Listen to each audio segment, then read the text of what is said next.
देवियों और सज्जनों, महाभारत युद्ध और कर्ण की जय पराजय सीरीज के 14वें भाग में आपका स्वागत है। मैंने पहले भाग में कहानी की भूमिका आपको बता दी है, इसलिए उसे मैं दोहराऊंगा नहीं। यदि आप इस सीरीज का पहला भाग देखना चाहते हैं तो मैं डिस्क्रिप्शन बॉक्स में लिंक दे दूंगा, आप उसे देख सकते हैं।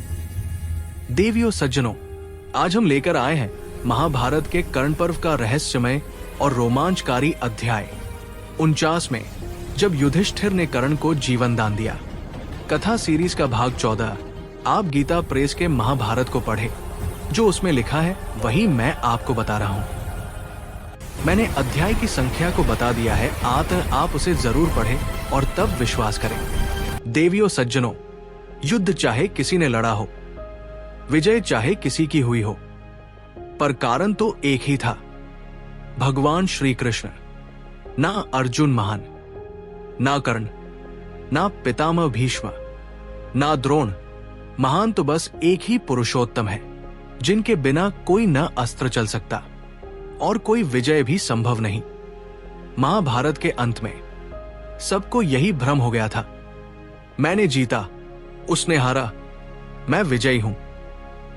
पर जब साक्षी बर्बरीक से पूछा गया, बताओ युद्ध में कौन जीता, तो बर्बरीक ने कहा, मुझे तो युद्ध भूमि में सिर्फ एक ही पुरुष दिखा, जो अपने सुदर्शन चक्र और त्रिशूल से सबका सहार कर रहा था। अब आप स्वयं समझिए, वो चक्र किसका है, वो त्रिशूल किसका है। युद्ध के पार सत्य यही है, महान कोई नहीं, महान तो बस भगवान है।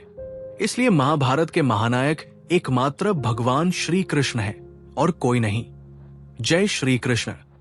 देवियों और सज्जनों, आपका स्वागत है महाभारत के कर्ण पर्व की उस रोमांचकारी और रहस्यमयी कथा में, जहां धर्म और प्रतिज्ञा दोनों आमने सामने खड़े हैं।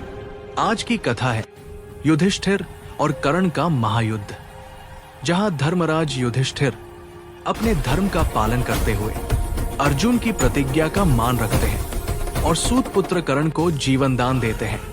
संजय कहते हैं, राजन, सहस्रों रथ, हाथी, घोड़े और पैदल सैनिकों से घिरे हुए कर्ण ने सेना को चीरकर युधिष्ठिर पर धावा बोला। कर्ण ने पांडवों की सेनाओं पर प्रहार किया, हजारों अस्त्र शस्त्रों को काटते हुए शत्रुओं को उग्र बाणों से बींध डाला। उसके सामने कोई ठहर न सका। पांडव पक्ष के सैनिकों के सिर, भुजाएं, जंघाएं कटकर पृथ्वी पर गिर पड़ी, रक्त की नदियां बह चली और युद्ध भूमि पर कर्ण का तेज सूर्य के समान चमकने लगा। द्रविड़ और निषाद देश के वीर फिर से जुटे, पर कर्ण के बाणों ने उन्हें भी शाल्वन के गिरे वृक्षों की तरह भूमि पर गिरा दिया। सैकड़ों, हजारों वीर अपने यश से दिशाओं को आलोकित कर मृत्यु को प्राप्त हुए। कर्ण यमराज के समान प्रचंड था। उसे रोकने के लिए पांडव और पांचाल जुट गए, जैसे कोई चिकित्सक मंत्रों और औषधियों से रोग को रोकता है। पर कर्ण उन सबको रौंदकर फिर युधिष्ठिर की ओर बढ़ा। पांडवों और पांचालों ने फिर उसकी गति रोकी, पर जैसे मृत्यु ब्रह्मवेत्ताओं को नहीं लांघ सकती, वैसे ही कर्ण भी धर्मराज को पार न कर सका। युधिष्ठिर ने लाल आंखों से कहा, कर्ण, सदा अर्जुन से डाह रखने वाले सूतपुत्र, आज जो भी बल, पराक्रम और द्वेष तुम्हारे भीतर है, उसे दिखाओ। आज मैं तुम्हारा हौसला मिटा दूंगा। इतना कहकर युधिष्ठिर ने 10 तीखे बाण छोड़े, कर्ण के कवच में धंस गए। कर्ण हंस पड़ा और वत्सदंत नामक 10 बाणों से युधिष्ठिर को घायल किया। राजा का शरीर अग्नि की भांति जलने लगा। क्रोध से वे प्रज्वलित हो उठे। उन्होंने धनुष फैलाया और पर्वतों को भेद देने वाला एक बाण संधान कर कर्ण की बाई पसली में मार दिया।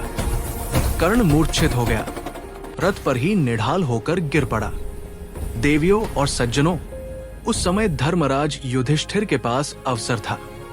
कर्ण अचेत था, रथ टूटा पड़ा था और उसका धनुष टूट चुका था। एक क्षण के लिए पूरी धरती मानो शांत हो गई। पांडवों की ओर से विजय के स्वर उठे, पर युधिष्ठिर ने बाण नहीं चलाया।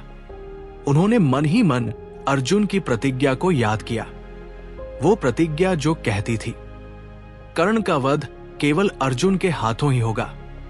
धर्मराज ने अपने बाण नीचे कर लिए और बोले, कर्ण, आज तुझे जीवन दान मैं नहीं, अर्जुन की प्रतिज्ञा दे रही है। उन्होंने अपने सारथी से कहा, रथ मोड़ो, अब ये युद्ध अर्जुन का है। और इस प्रकार धर्मराज युधिष्ठिर ने क्षत्रिय धर्म निभाते हुए कर्ण को जीवन दान दिया। कर्ण को चेत आने पर उसने पुनः युधिष्ठिर पर प्रहार किया। उसके बाणों ने युधिष्ठिर का कवच चीर डाला, ध्वजा काट डाली, रथ को टुकड़े टुकड़े कर दिया। युधिष्ठिर रक्त से लथपथ थे, पर वे सिंह की भांति दहाड़ रहे थे, क्योंकि धर्म का पालन करने वाला योद्धा मृत्यु से भी नहीं डरता।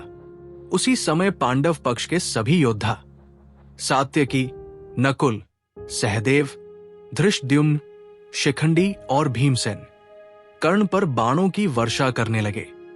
युद्ध का मैदान फिर से प्रज्वलित हो उठा। रक्त, धूल और गर्जन के बीच धर्म और अधर्म का संघर्ष चलता रहा, जब तक कि अगले दिवस अर्जुन और कर्ण आमने सामने न आ गए। और इस प्रकार देवियों और सज्जनों, महाभारत के इस प्रसंग में हमें ये सीखने को मिलता है कि सच्चा धर्म केवल शत्रु को मारना नहीं, बल्कि प्रतिज्ञा और मर्यादा का पालन करना भी है। धर्मराज युधिष्ठिर ने दिखाया कि धर्म वही है जहां आत्मसंयम और वचन की मर्यादा हो। जय हिंद, जय श्री राम।